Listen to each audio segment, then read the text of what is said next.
Welcome to the O Show, your number one podcast for everything training, mindset, and nutrition. I am your host, Oren McCarry, and it is my goal to help you access the best information around to allow you to kick ass in the gym, in the kitchen, and most importantly, in your head. Between my own experiences and those of my amazing guests, I'm confident we will do that. So let's strap in and level up your life starting right now.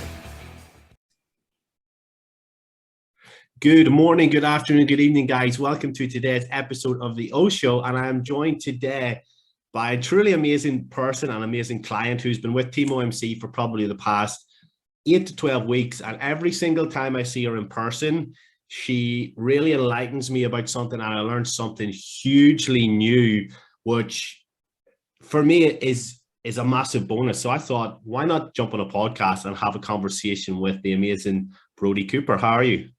I'm good, thanks. Thanks for having me.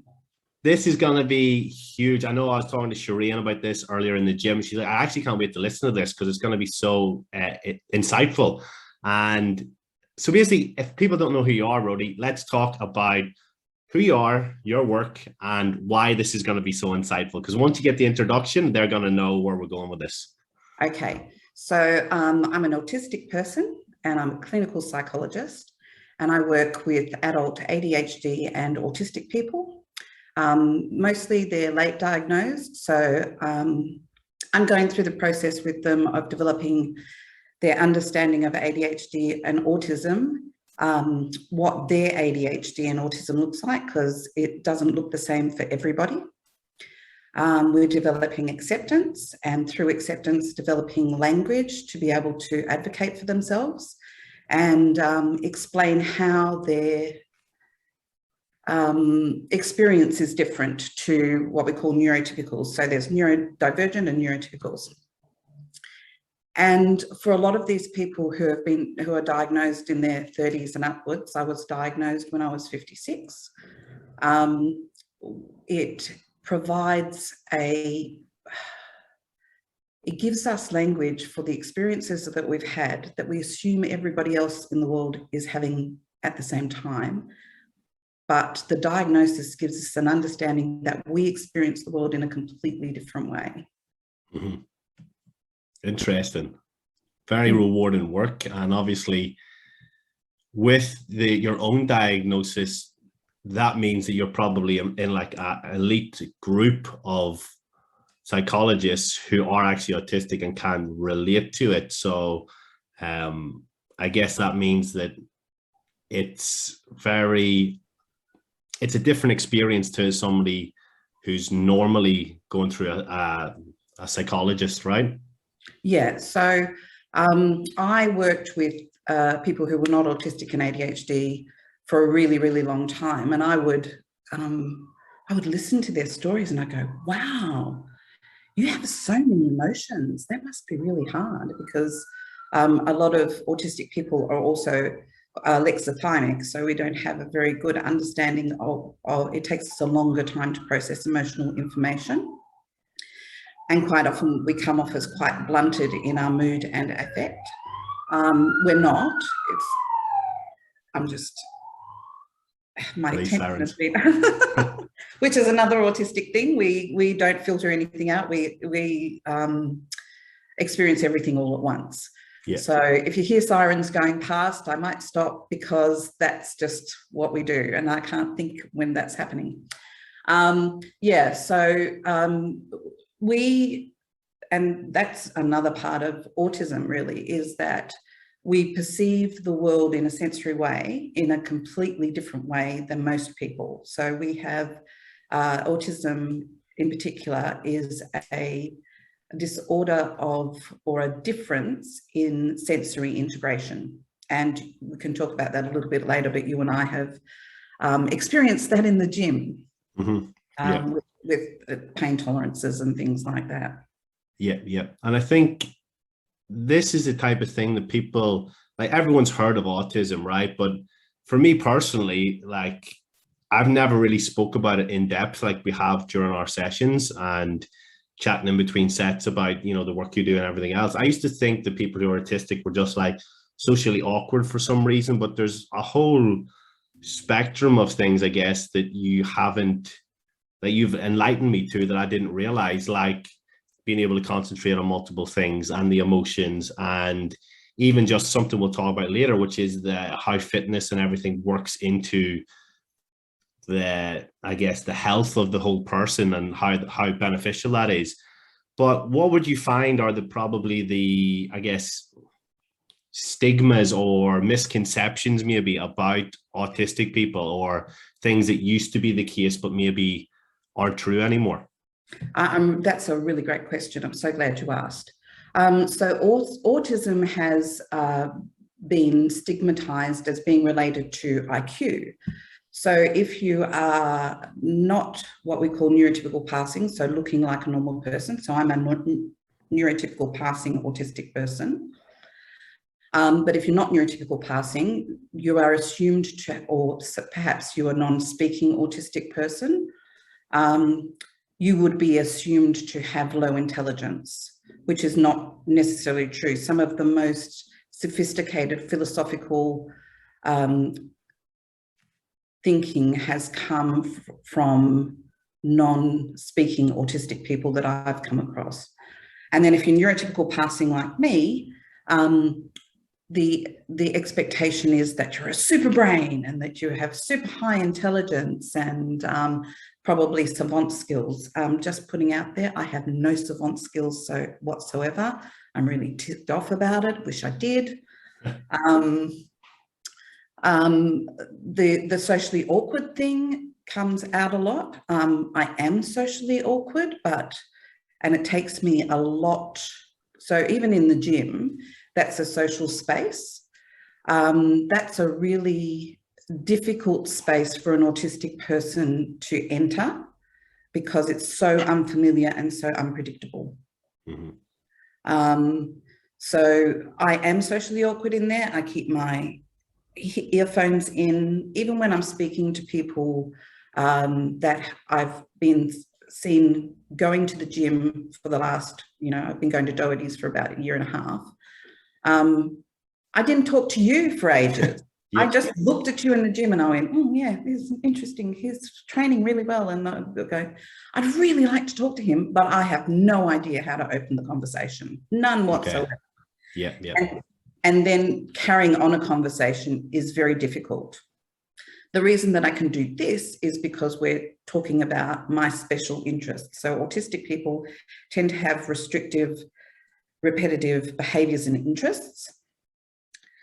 So you got me on two of mine. So mine are bodybuilding, autism and ADHD, neurodiversity, and unfortunately we're not talking about my third one, which is the Marvel Cinematic Universe, but we could probably train. We could do a whole other episode on that.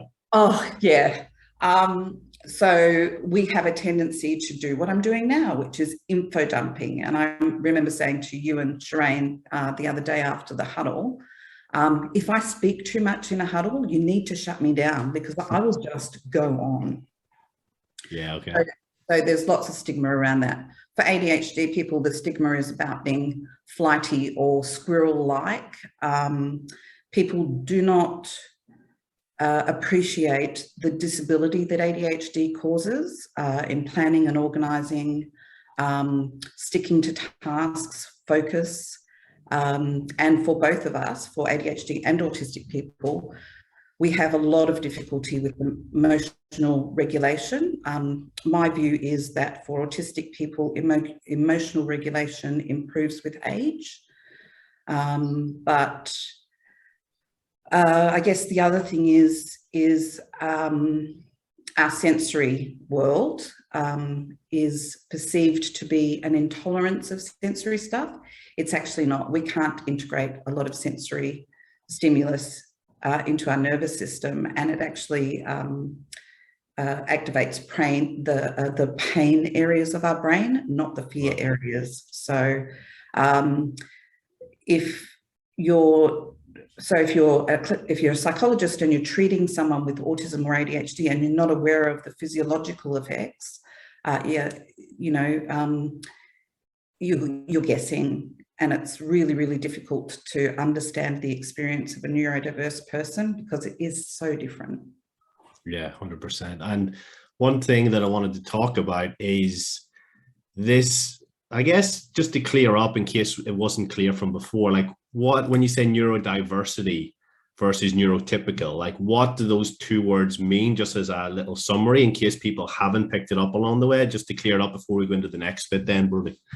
Sure. So there's a neurotypical person is a person who has a typical brain set nervous system. So it's according to statistics, it's 98%, 95% of people. Mm-hmm. Neurodiversity. So it's a neurodiversity includes neurotypical and neurodivergent people. Neurodivergent people have our brains develop differently, even within the womb. So before we're born, our brains are different. Mm-hmm. It's a developmental, they say, disorder. I hate the word disorder. It's a condition. And we are neurodivergent before we were born, and we'll be neurodivergent until the time we die. And it's a bit like you hear about biodiversity, different kinds of things in the environment for us to survive. I actually think that we actually need neurodivergent people and neurotypical people, because I think we complement each other. Yeah. Okay, cool. And one thing that just literally popped into my head while we're talking about that is, you know, sometimes we hear these comments, and I want your opinion on if it's true, where people say, oh yeah, I'm on the spectrum somewhere, or people say, oh yeah, everyone's like a little bit on the spectrum somewhere. Would that be true, where everyone has a little bit of an autistic qualities, or you know what I'm getting at? I do understand what you're getting at. So Simon Baron-Cohen he's a seminal autism researcher. In the very early stages, called it extreme maleness, that autism was extreme maleness. But unfortunately, they hadn't looked at women at the time. That's only a sort of a decade old where we're diagnosing women. So autism is a group of traits which include persistent deficits in social communication and social interaction, restrictive and repetitive behaviours or interests and activities, and they have to be present from very early developmental period. Okay, so yes, some people might have really, you see it in the gym all the time. You know, we've got bodybuilders and gym goers who would basically have a really hard time not going to the gym. Mm-hmm. But if that's all they've got, that's not autistic. That's just a very strong interest. Yeah, yeah. Okay. And there are socially awkward neurotypical people, but they're not socially awkward because they don't understand the social cues, whereas an autistic person actually doesn't understand social cues. I'll give you an example that's come up recently. So when I'm walking down the street, walking in the world is in the social context, right? I am checking everything about myself, how my footfall is, where my arms go, if they're swinging. So it's almost performative. Okay. But it's been like that since I was a little kid. I'm always looking at other people to figure out, or I was always looking how I should be in the world, because it's like I'm socially deaf. I do not hear the cues. Okay, wow. So no, everybody is not a little bit autistic, but if you've got the combination of traits that are symptomatic of autism, then I'd strongly recommend you go and get an assessment, because it's been one of the best things that's ever happened to me to figure out that I was autistic, because everything just makes sense. Wow. So before we go into the next bit, how would somebody go and get tested? What's involved in getting tested to see if you do maybe have autism? So that's really different if you're a child or an adult. For a child, it's definitely worthwhile, because it will affect their capacity to learn, because they will have to be doing so much more working out the social sphere, and it takes their energy away from learning stuff. They also have a really hard time, autistic kids have a really hard time making friendships, and there can also be difficulties with language development as well. If you're a child, you go to the parents take the child to a really good pediatric psychiatrist. Yep. And they get a psych evaluation, they get a clinical psychologist evaluation, and they get a speech and language evaluation. And the three are combined, and then the child is given a diagnosis of autism level 1, level 2, or level 3. If you're level 1, so I'm a level 1, it means that I need low supports, which is sometimes true and sometimes not true. Level 2 and 3 means that you need moderate to quite a lot of supports. And if you're a level 2 or 3, it means that you can apply for NDIS and get the therapies that you need, and also some of the social supports and social inclusion funding that you need, along with things like support workers, which can be very important for children and adults. Yeah.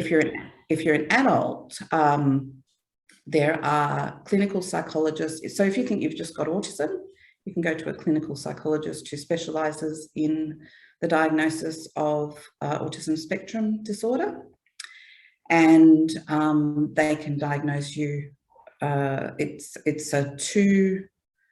usually a two-part process. You have an interview, and then you have some psychometric testing and further interviews, and then they do a report. If you think you're ADHD and autistic, it's really important to go to a psychiatrist who diagnoses both, and both at the same time, so that it's not as expensive. Okay, awesome. And that leads us in nicely to the next question, which is, what's the differences, or I guess also the similarities, between autism and ADHD, and how would somebody know as well, if they notice these similarities, how would somebody know which path to go down to get tested for this? Okay, so autism and ADHD have very strict diagnostic criteria. They're completely different diagnoses, but you can be autistic and ADHD at the same time, which I call a spicy neurodivergent. If you're autistic, things that I think, so I knew I was autistic pretty much 10 years before I got diagnosed, but I had terrible imposter syndrome, going, oh no, I can't. And I'd ask lots of my clinical supervisors, do you think I'm autistic? And they go, no, you've got so much empathy, and you can maintain eye contact. You can't be autistic. So if you've got empathy and you can maintain eye contact, it doesn't exclude you from being autistic. Okay. So things, strong interests, usually interests that are not commensurate with your age. So I know autistic people that still have had a very strong interest in things like dinosaurs, or ancient civilizations, coding, Lego, Dungeons and Dragons. So they're sort of might not be purely typical. My special interest, when my children, when I was married, my husband was my special interest, and then I had my children, and my children was special interest, or being a good mum and housekeeper, sort of, a domestic person, which led into another special interest, which was cooking at a low cost. Yeah. So for women, they can be a bit, it can be a bit hard to detect. Okay. But things like how you were when you were younger, like did you play with dolls in a way where you were making conversations with the dolls if you're a girl, or were you lining them up and dressing them? If you're lining them up and dressing them, that's a hint that you're probably autistic. Okay, wow. Having only one friend is another hint, like having difficulty making lots of friendships. Those friendships quite often end very abruptly. Okay. What else? An extreme sense of justice. So if something's done to me, I get victim justice sensitivity, and I could get really angry. I don't get really angry anymore using the psychology. If I see, like, if one of my clients is being poorly treated when I've worked in organisations, I'll stomp into my boss's office and go and be stamping, this is unjust and we should be doing such and such and such. So a really strong sense of justice, and it can be global. So Greta, what's her name? Greta Thunberg. Climate. She's autistic, so her justice sensitivity is about climate change. Yeah. Okay. Wow. So really strong. Also, other hints are difficulties with food, either like having to not have your foods touched is quite typical. Having safe foods that you eat when you're overwhelmed. That was part of my problem with putting on weight, is that I stim, which means it's a repetitive behaviour with crunchy food. And crunchy food is generally high fat, high salt, high carbohydrate. So I would, to make myself, so it was like emotional eating, but it's not, because I couldn't stop it. Oh, okay, interesting. So you might have stims. So, for example, some of my stims are listening to music, singing is a stim, flapping hands for people, you know. People might see me walking around in the gym going like this, or flicking my hands. Yeah. That's a stim, that's a self-regulatory behaviour.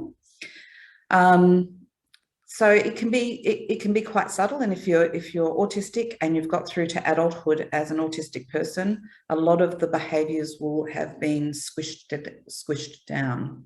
Okay. But having feelings of overwhelm that you can't explain is reason to ask questions. Okay, yeah. And for ADHD, things like skin picking is one. If you have the habit of, I'm going to give the example of doing your laundry. So I go to pick up I'm not ADHD, but if I was ADHD, I go to pick up the laundry basket in the bedroom, and I walk past the bathroom and see that all the drawers are open, and I drop the basket and I push all the drawers shut. But then I notice that inside the drawer, it's a bit untidy, and I start tidying that. And then I get that all done, but 3 hours has passed before I realise that it's done. So a lot of losing time. Okay. Not being able to get my washing to the washing machine. And if I do finally get it there, I'll probably leave the washing in the washing machine for 3 days, because it's about taking the washing from the bedroom to the washing machine is not one process for an ADHD person. It could be 100 processes on the way. Wow. Okay. Yeah. Yeah. So things like if you're always late and you just can't help it, you have time blindness. That's a good indication. Daydreaming. If you sort of phase off every now and again, that can be one of them. That would indicate inattentive ADHD. Hyperfixations. So, you know, if somebody's listening to this podcast and heard the word neurodivergent and they went, oh, that's really interesting, and 6 hours later they're still on Google reading up about neurodivergency, probably go and get an assessment for ADHD. Yeah, okay. Wow. Interesting stuff. And then how would that then impact these people's lives? Because obviously you've had, I think you said 56 you were you were diagnosed with it. So how was your life before that without a diagnosis, basically, versus now when you have had that diagnosis and confirmed it to yourself what you thought was happening for 10 years? Because I'm sure your experience of thinking to yourself, like asking that question, am I autistic? Am I autistic? Do you think I'm autistic? Do you think I'm autistic? Like, I'm sure that's what a lot of people go through, where they think that and then they doubt themselves and maybe they do have things. But what was the impact of your life before that having autism had? And then how did it feel when you did get that assessment then and that diagnosis? Okay. So as a child, I walked around probably through to my teen years. I was just confused. Like everything was fuzzy for me. I just didn't understand. I couldn't understand what people were on about. We're very literal people. So if people used metaphors or similes, I would go, oh, I don't understand. I see memes and I go, I don't even understand that. That's weird. Yeah. So a lot of the social nuance is difficult for us. And when I say I was confused, I was like really confused, like looking around the world and going, I just don't know what's going on. So I didn't do particularly well in primary school or high school. I did very well in science in high school, but that was because it became a special interest. I did quite well when I was working, but I could only maintain jobs for 1 year to 18 months. Mm-hmm. And then I'd move on because I'd have these massive autistic burnouts and I would externalize it and say it was the work environment. It wasn't the work environment. It's that, if you go into a job and you're well resourced, you're very good, very efficient, because we're good organizers and planners. We're very detail oriented, so we can see things that are going wrong and come up with really good systems. But then when we start to burn out, we lose the capacity to be able to plan and organize, and we look like people will say, what is going on with you? You are. And I had that experience in university in a couple of units where the unit coordinator would say, I just don't understand what's going on. And now I realize it was autistic burnout, where I just have complete executive dysfunction. My brain just doesn't work. Wow. It impacted negatively on intimate relationships. So I've been married twice. I've spent 10 years single, and just going, relationships aren't worth it because they're, again, highly social context. Mm-hmm. Now I'm in a relationship where I can say I'm neurodivergent. These are the things I know about myself. It's with a person who's curious and does their own reading about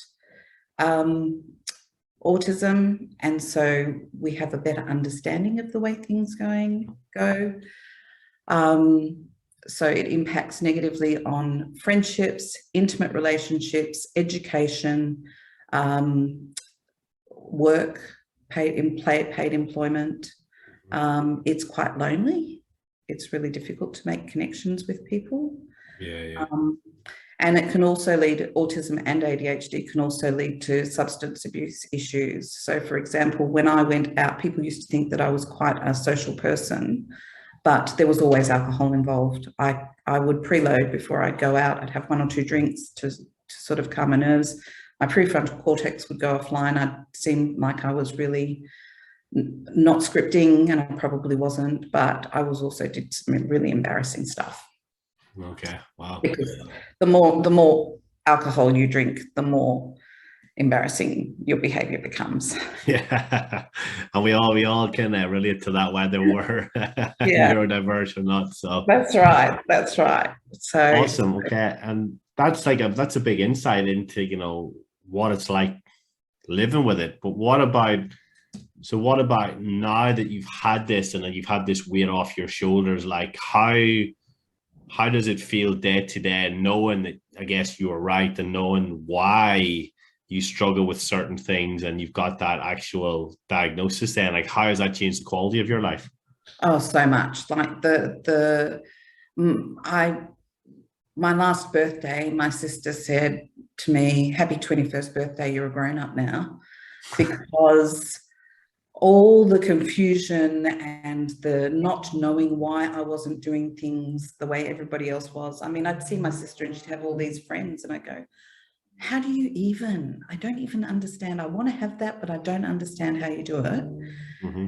From the moment I got well, I've been working with autistic and ADHD people probably for the last 10 years as part of my practice. I was drawn to neurodivergent people. So having the knowledge that I'm actually not good at friendships, that not everybody scripts their whole friendship relationships and conversations, that I am performative in social situations, knowing that I'm thinking all the time about I go, oh, that's autism. That's really cool. It's comforting for me. It's not like that for everybody. It's really comforting for me. And if I'm doing something, I go, is that autism? I'm going, yeah, it is autism, because I'm born with an autistic brain. So everything about me is autistic. Yeah. It's the most liberating thing that has ever happened to me. Wow, that's great. That's great. So for anyone who's maybe thinking along those lines and they're listening to this and they're like, actually, a lot of these traits sound like stuff that I do or stuff that I've been feeling, the advice is go get checked by the professionals then and see if it matches up. And if it is right, then you've got that validation of, okay, that makes sense. This is what I was feeling all that time. Yes. And so a lot of the work that I do with my clients is narrative rescripting. So we look at your history and we go, so you thought your history was a neurotypical history, but it's not. It's a neurodivergent history. So now we're going to look at it in the framework of your autism or ADHD and pick out. So it's like you rewrite your history a bit. Yeah. Okay. Wow. You were working on imperfect information, and now you've got this other way of looking at things, and that can be very healing for some people.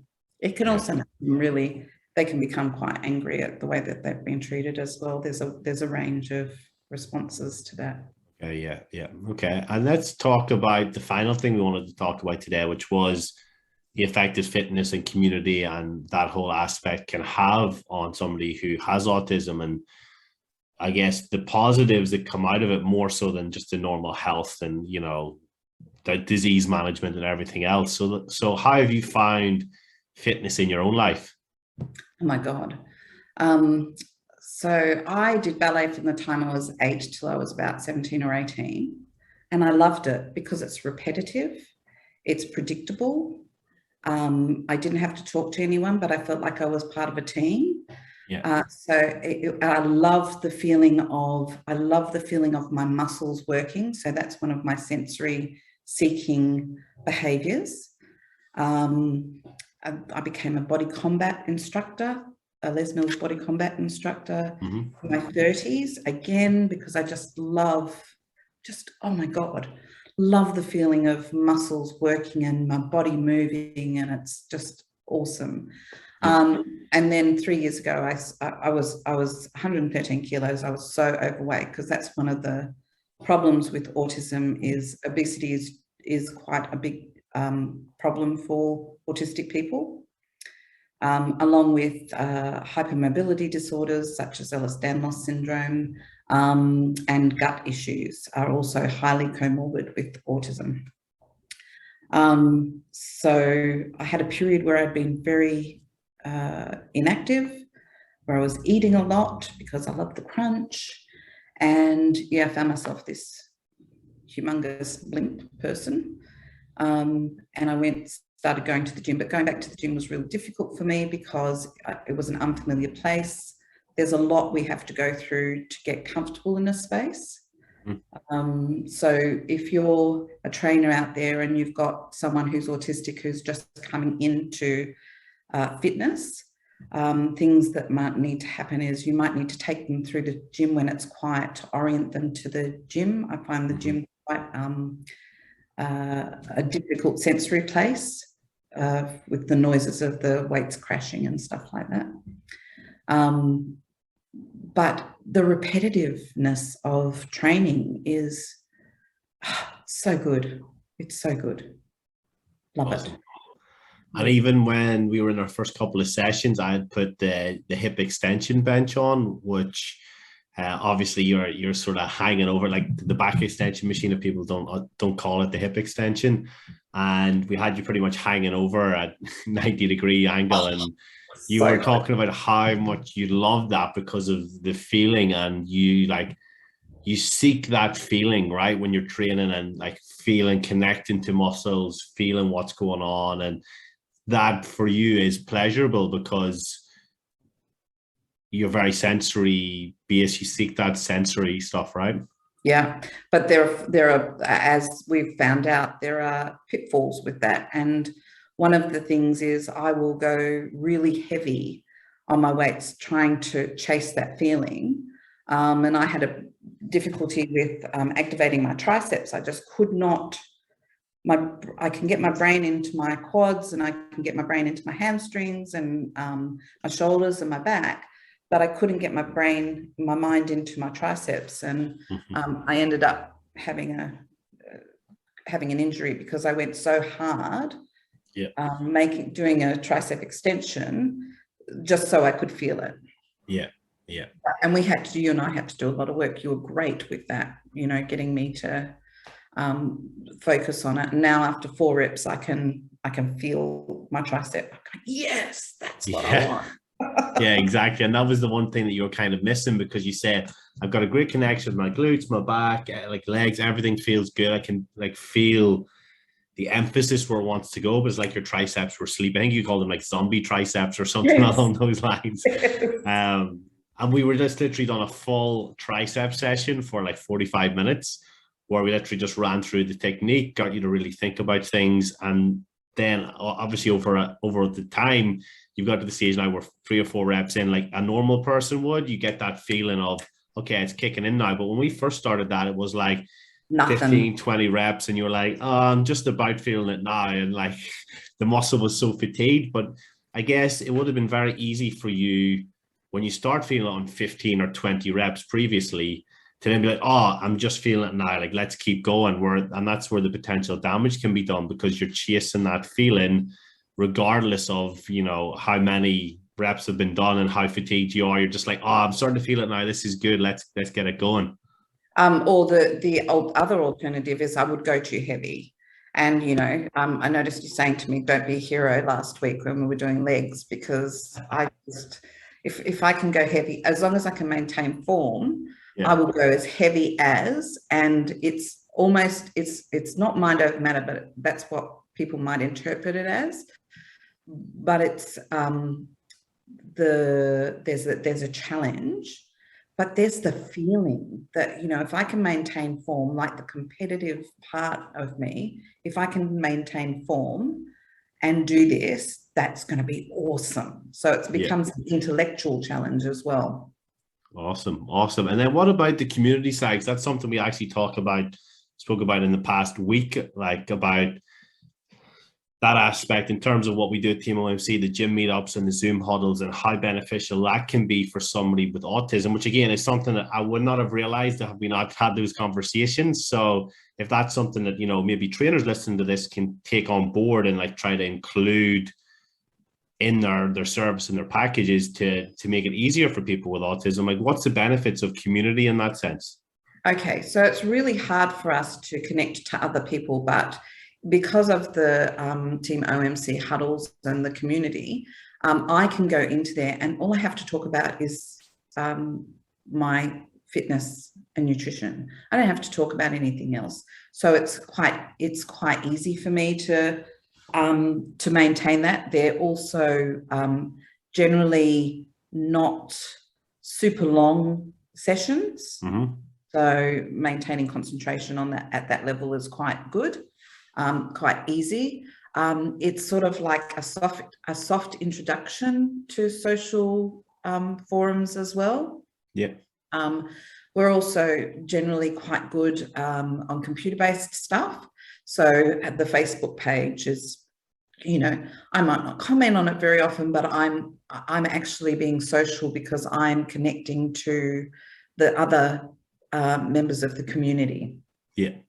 So that's an amazing thing for an autistic person to be able to go to a place and go, all I have to talk about is fitness. Yeah, and, you know, if it sort of veers off in a different direction, there are enough people that I can pull back and I don't have to say anything. Yeah. And everyone in the community is just, they're just lovely. I mean, you know, it's just been a really beautiful, kind experience. Awesome. And that's great to see, because obviously community is huge for anyone, regardless of whether they've got autism or ADHD or anything. But the fact that you've came in and you said, like you say, you feel like you can socialize, you get to know people, you can see them in the Facebook group, then maybe you see them in the Zooms or the group meetups and everything else. And then you're like, oh, that's Kim, that's Shireen, that's whoever. And you can create those connections, which normally you would struggle with. For me, that's a huge bonus, because like for normal people, that's huge. And I love the fact that I can bring people together like that. But for getting the chance to bring people together who would struggle to actually go out there and converse with people, like that's amazing for me to hear that. And like, if this could go viral and have people actually, like all the trainers who listen to this, if you think about including some sort of a community aspect, and maybe people who have autism or ADHD or anything and they maybe find it hard to create connections, if you can bring that impact to their lives, like that's a groundbreaker. Like that is huge for the impact you can have on that person's life, more than training, nutrition, reps, education, MyFitnessPal, all this stuff that we do, which we do. Obviously, that's the bread and butter of what we do. But if you can create that impact and actually help these people to create meaningful connections to other people, that's the biggest win in my book. Absolutely. And the other thing that I will say too is, you know, on my one-to-one interactions with you and Shireen, is that it's really hard as an autistic person to know when is the right time to ask a question, or when is the, you know, when it, you know, should I message you on a Sunday? Because again, it's a social context, and you guys have been really good, really positive in educating me and encouraging even to say, no, reach out. Don't sit there not wondering what you've got to do, just reach out. So I feel quite comfortable doing that. The responses have been really positive and helpful. And so that then encourages me to do it again and again. What you might end up with though is people over contacting, in which case, you know, creating a boundary and saying, I might not be able to get back to you, but you're pretty good at that.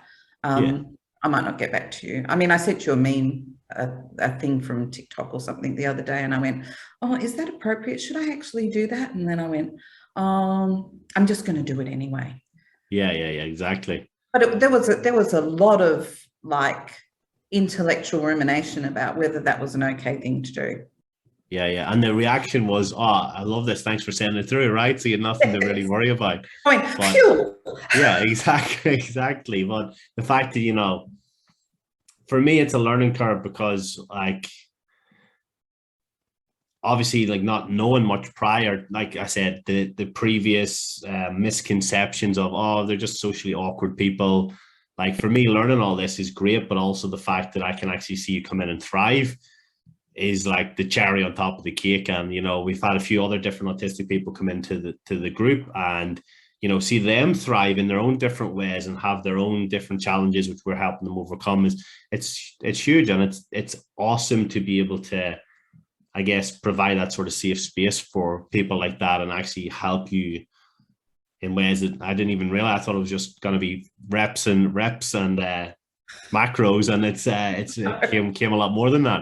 Yeah, I guess, look, the things that I would say to trainers if they get an autistic client is be aware that the nutrition is going to be difficult, because we do have specific difficulties around the types of food we can eat, and sometimes we have very restricted palate, and that will be because it's autism related.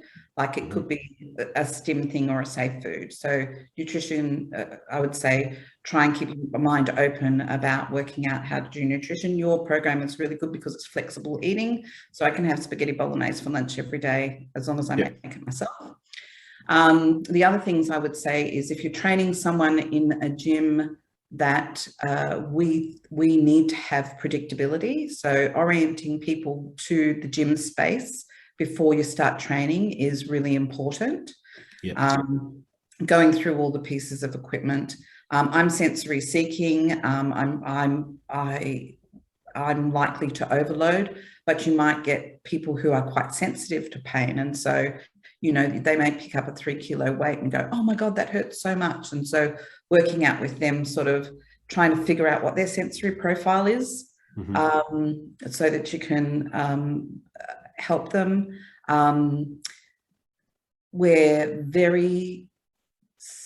When something gets us, we're very stubborn people.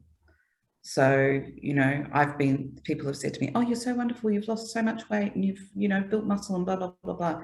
It wasn't that. It was a restricted interest. It was actually easy. What I needed was the guidance. I need people to guide me. And if people are dropping out, if autistic people are dropping out, it's usually a social thing. They're not understanding that they can reach out. And so the trainer might have to do the reaching out to go, hey, I haven't heard from you for a while. Is everything okay? Is there anything I can help you with? Awesome. If you're changing the food, you probably need to have some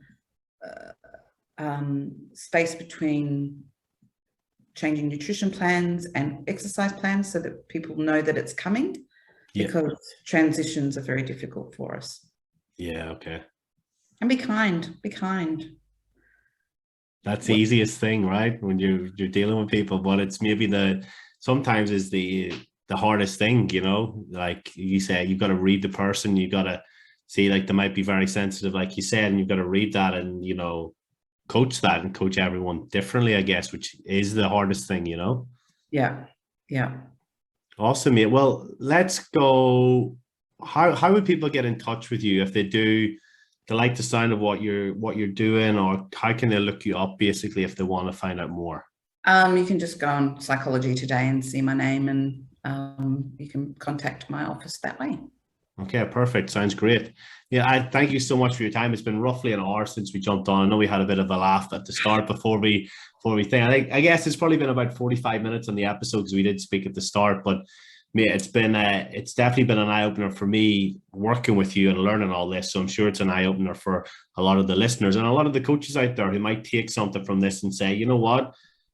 Oh, maybe that client is a little bit autistic and they don't know it, and they can share this, or they can, maybe they feel like themselves are a little bit autistic, or how they're going to deal with a client, or maybe they've had a past client who has had autism and they're like, oh, that's where I messed up because I didn't follow up with them enough, or I didn't do this, or maybe they needed something else. And, if they can get something out of this and they can change the way they approach that, then that's the main reason why we wanted to do this. So I think it's going to be a good one. I think it's going to be a change of pace, and it's the first one we've done in a couple of weeks. So it's going to be a reintroduction. So hopefully lots of people listen to it and lots of people enjoy it. But guys, if you did enjoy it, please just tag me. I'm not going to give out Brodie's Instagram on here just now, but tag me, let me know so that I can share it and she can see it.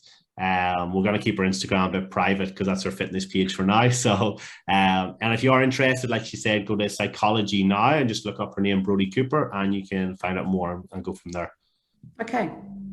Thanks awesome. so much, Bro. Thank you for sharing your platform so that people can hear a bit more about autism and ADHD.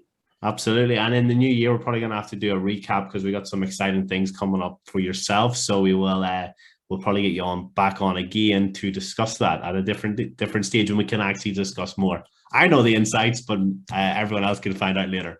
Okay. Thank you. Awesome, mate. Thank you. Thanks for joining me on today's episode of The O Show. If you know somebody who needs to hear this episode today, please share this with them via message or on social media.